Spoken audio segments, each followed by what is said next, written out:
Hello again, ladies and gentlemen. I'm Joe Hindy, the Android Authority app guy, and we're nearing the end of May, and that means it's time to round up the best new Android games that were released over the course of the last month. If you want to try out any of these games for yourself, you can find those links in the video description below.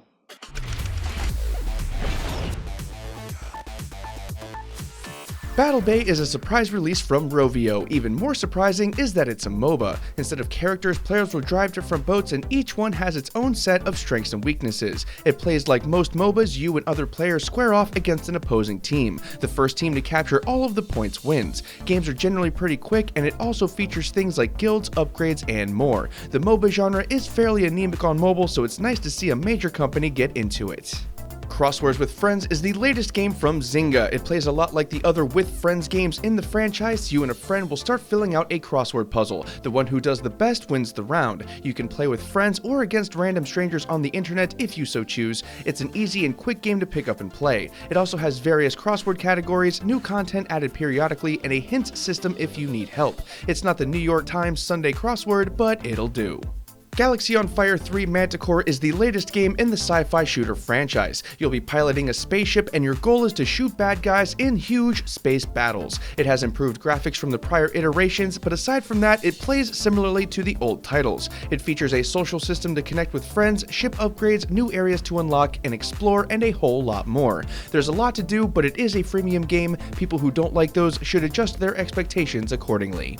Injustice 2 is the big ticket release for the month of May. Much like the last iteration, it's not nearly as good as its console release. There are some similar elements though. It is a fighting game that features DC comic book characters. To its credit, the fighting mechanics and controls are far better than the prior Injustice title. It's not quite as good as most arcade-style fighters, but it makes up for it by being a halfway decent play for all of those looking to kill a few minutes. The storyline isn't too bad either.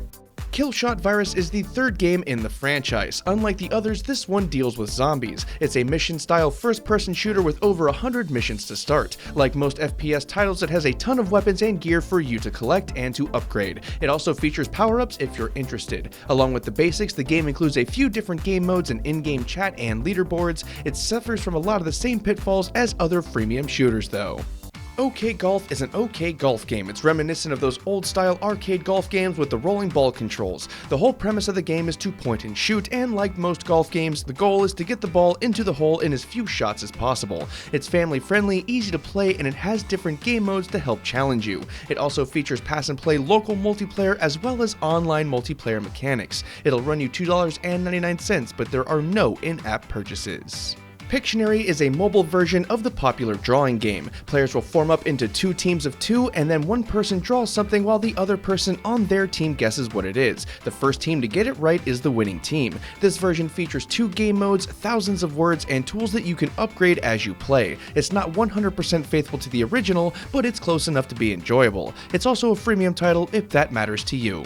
Milkmaid of the Milky Way is a retro adventure game. It focuses around a quirky story about a girl, some aliens, and some other stuff. The game includes plenty of puzzles to solve, a story to play through, and all of the text in the game is written in rhyme. It's a delightful little experience, however, the playtime is about 4 hours and there is no Google Play game support. This may be a deal breaker at $4.49, but it wasn't for us.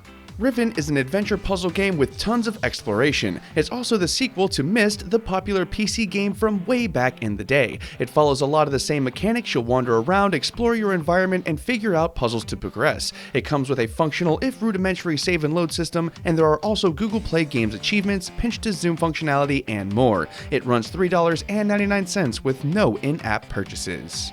To the Moon is a unique retro puzzle adventure game. You'll play as two scientists and your job is to alter a man's memories in order to fulfill his final wish. It boasts absolutely no filler content. Everything you do will have something to do with the storyline. Additionally, it has no combat. It's just you, some puzzles, and figuring out how to get old Johnny to the moon in his memories. It's a fun little play and it costs $4.99 with no in-app purchases.